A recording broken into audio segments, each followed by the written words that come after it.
guys, welcome back to my channel. So today will be a barn vlog and I will show you more precisely my lunging technique for the fall, as well as our warming up for basically under saddle. And yeah, so I'll show you those two, and then there will be a part 2 of this video coming up on Wednesday.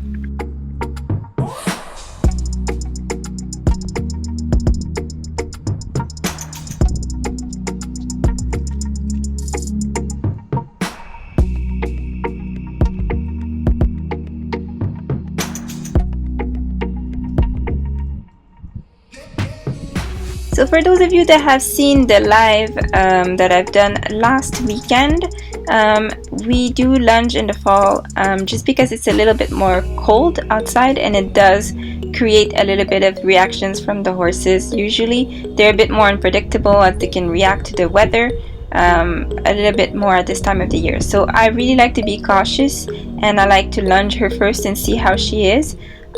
Just because it's kind of an unpredictable season. So the first thing that I do is just putting her to the walk and getting her to warm up a little bit.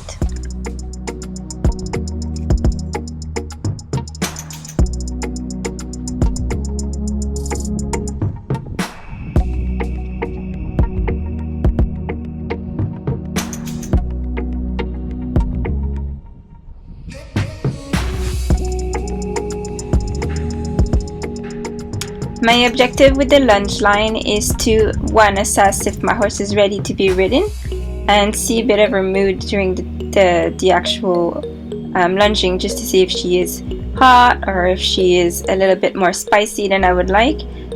So that really helps you to see if your horse is a good in their head, basically, for you to ride them, as well if they're good physically to be ridden as well. So in this case here, I'm looking for a good rhythm. I'm looking for her to have her head down and low and be relaxed and stretch into the lunging, and basically that she's not going like a little bit crazy, like she's not picking up speed. She's basically listening to what I'm asking her to do.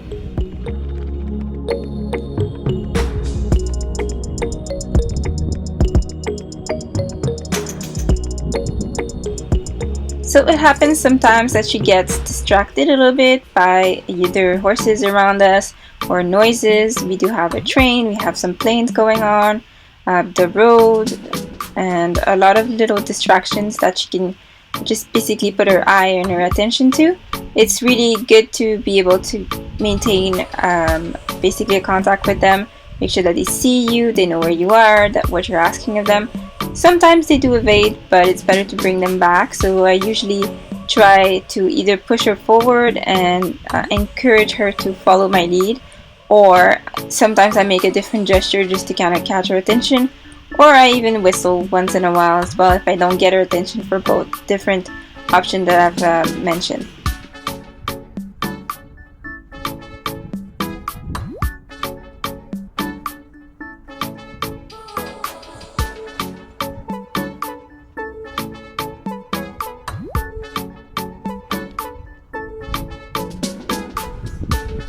So as you can see here, it's a nice extended trot. She is in a good rhythm, but like I said, sometimes she does stop. That's because something caught her ear or eye and she just wants to be sure. And sometimes what I also do is to just go the other direction and try to work her the other way around. That will also motivate her, because she does get really bored after a little bit on the lunge line. So it's really good to kind of change it up.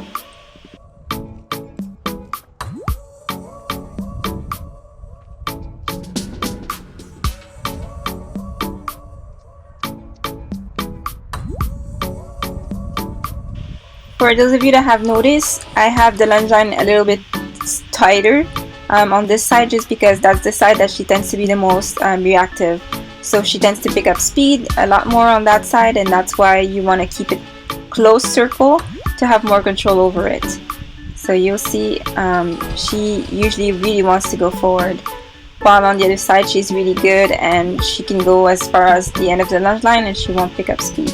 So a good thing, if you can't keep control, is to keep it a little closer to you. I'm not saying really close to you, but at least at a good distance, and like that ensure a good control. So for off-the-track thoroughbreds, sometimes it does happen that one side is a little bit more out of control, so you would want to work that a little bit. So after a good 20 minutes of lunging, Hazel was pretty much bored and she just didn't want to really go forward, which is fine. She just needs to change the activity, and I was really pleased with her rhythm, and I decided to go ahead and saddle her up and ride. So here we just left the mounting block, and she is fairly calm compared to the lesson that we had the week prior, so I'm kind of happy with that.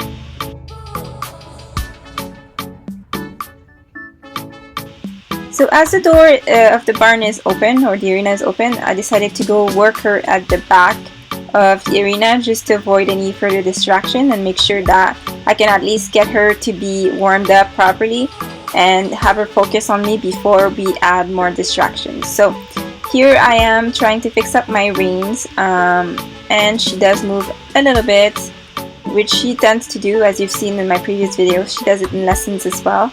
We're really trying to get that under control.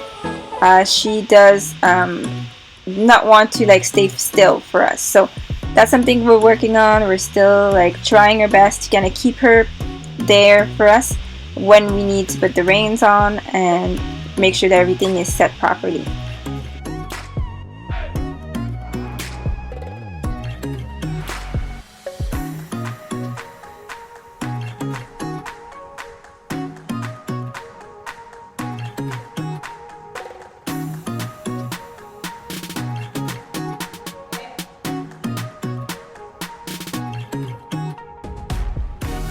So as you can see here, this is a result of Hazel going around and moving a lot. I did not adjust the draw reins properly, so it's just a little twisted, and since she's a little bit forward and she really pushes to go forward, I have a hard time adjusting them. So it took me a couple of times, you'll see it in this video, where I'm trying to adjust the reins slowly, and as you can see, she's fighting to go forward. So I'm trying my best to keep her still, but there's no point of pulling on the rein, especially with a thoroughbred, just because you won't get the reaction that you want. You won't get them to stop.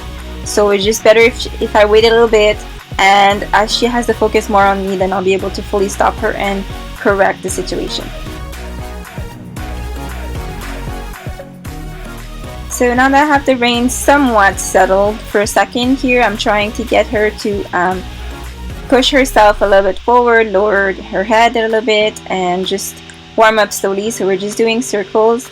You'll see we work usually on a 20-meter circle. That really helps to gain control of your horse and just basically put in a nice rhythm.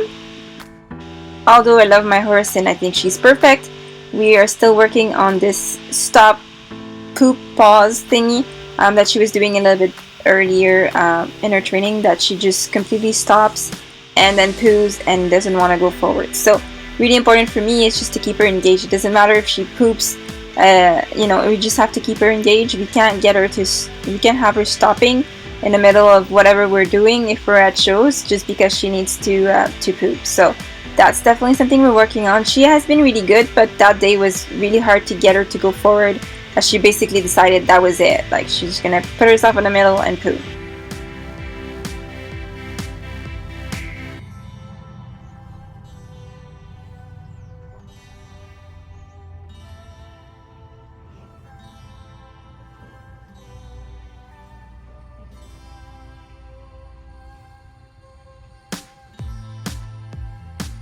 So here I finally have a good amount of time to double check the reins and get her to go forward exactly like I wanted to do, maybe 15 minutes prior.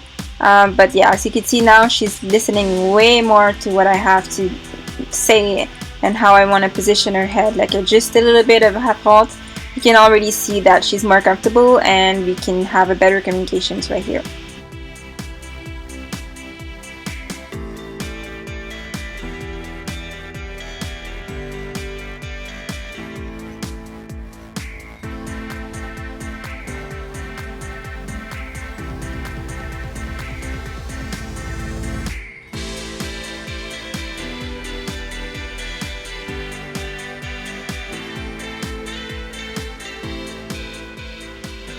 So now that I can have somewhat of a better warm-up, I will push her into a trot and see how she reacts to half halts.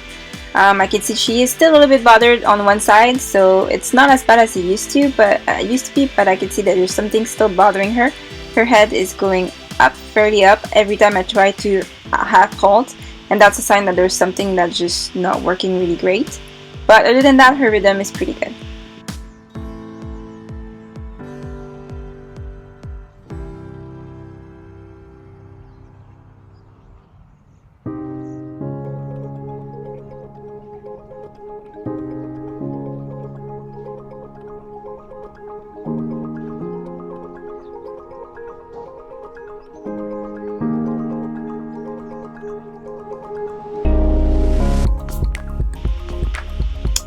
So this time I decided to put you the video in actual real time, so I did not fast forward any of the steps, so you guys could see exactly what she looks like when she is trotting, when she is walking, and so on. And I'll give you a good indication as to what we're doing, good and bad.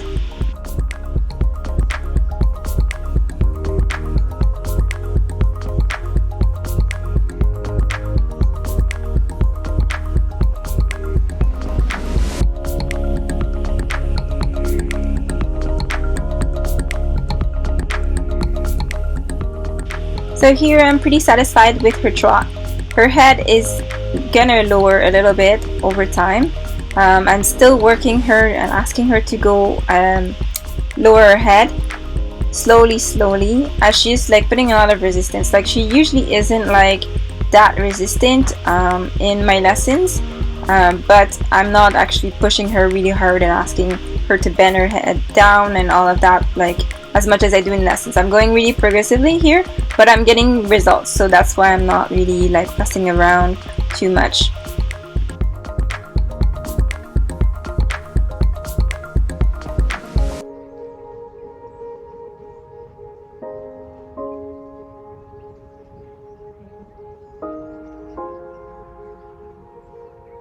Coming around here to do a change of reins, so we're going to the other side this time, and that's the side that she's a bit more comfortable to work on, so that's definitely better for her. She has a better focus on that side. Definitely we're working on both sides of the horse. The other side is a little hard still, but with off the track race horses, that's not something that's uncommon. You always have a good side and a bad side, I think, in every or most horses.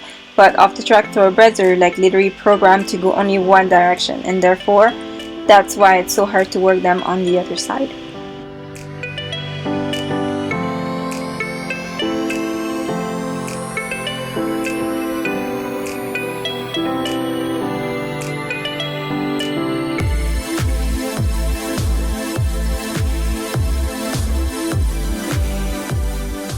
Finally, we have the results that I was actually looking for prior. So I could see her head is definitely going lower, she's definitely reaching down, and she is more engaged in her trot, which is actually perfect. That's exactly how I want her to be right now. So as you can see here, she's doing not too bad. Her head is still going up and down, but overall her head is definitely lower than it was at the beginning, and her shape is much better.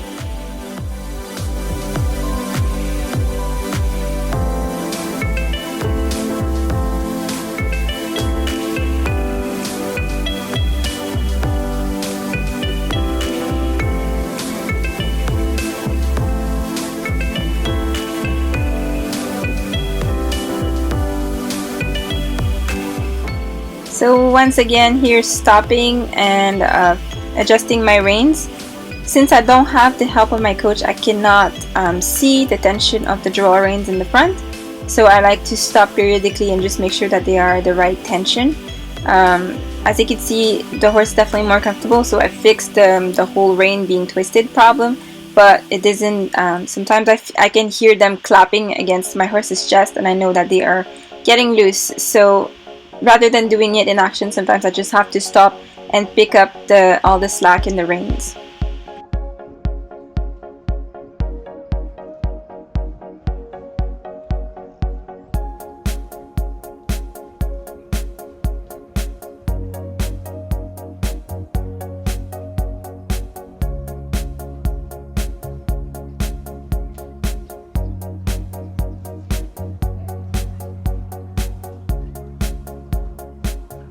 So as we can see here, it definitely helped a great deal.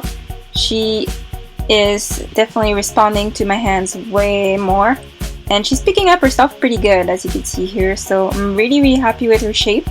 I'm going into a little bit of a larger circle just because I feel that she wants to stretch, and I have her kind of really tight, and that's why she cannot stretch any further down at this point. So that's why I like to allow a bigger circle so she has more room and more motion range for her neck to come down and her leg to go forward if she needs to.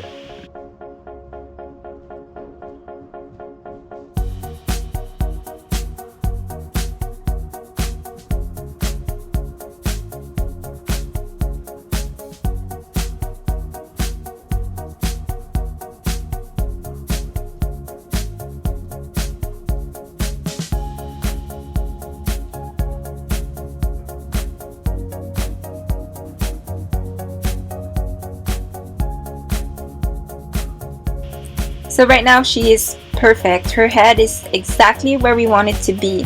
So we've been working from the past month and a half on just this, getting that head exactly in that spot and getting her trot in a good cadence and a good rhythm, and the length of the stride as well, just because she was kind of overreaching with her back legs and it was creating an awful clicking noise. And as you can see here, she's well cadenced, going forward, good rhythm, good bounce in there. So really pleased with her, with the work that we've done in the past month.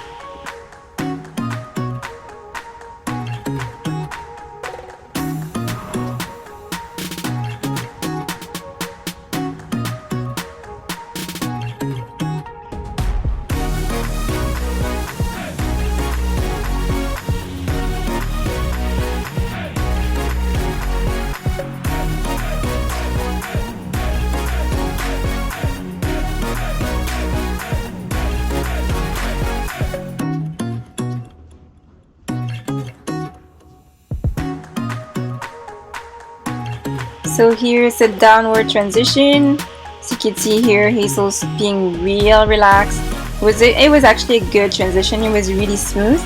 She did put her head down all the way down, but according to my coach, stretching down is not an issue. It's actually preferable to get them to stretch down rather than have their neck all the way up in the air. So we're definitely looking for a nose down type of situation rather than a nose up. So I will allow her to relax and stretch as much as she wants in that period of time. That's exactly why we are doing this.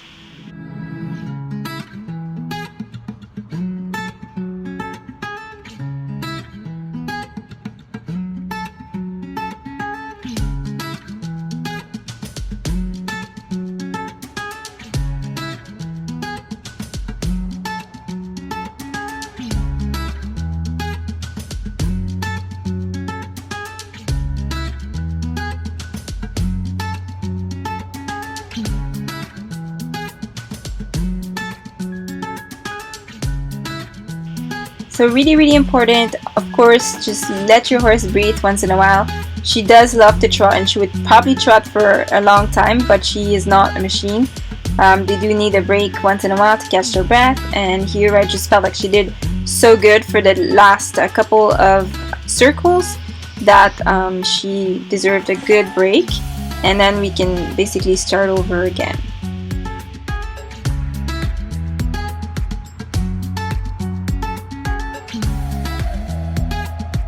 On this positive note, it's already at the end of this vlog. I will definitely have the part 2 of this vlog on Wednesday for you guys to see. You'll see a little bit more of the change of reins, diagonals, working her laterally, like all kinds of different figures that might be a little bit more interesting than the warm-up. But I hope that you enjoyed this video regardless. Bye for now, and I'll see you guys very soon.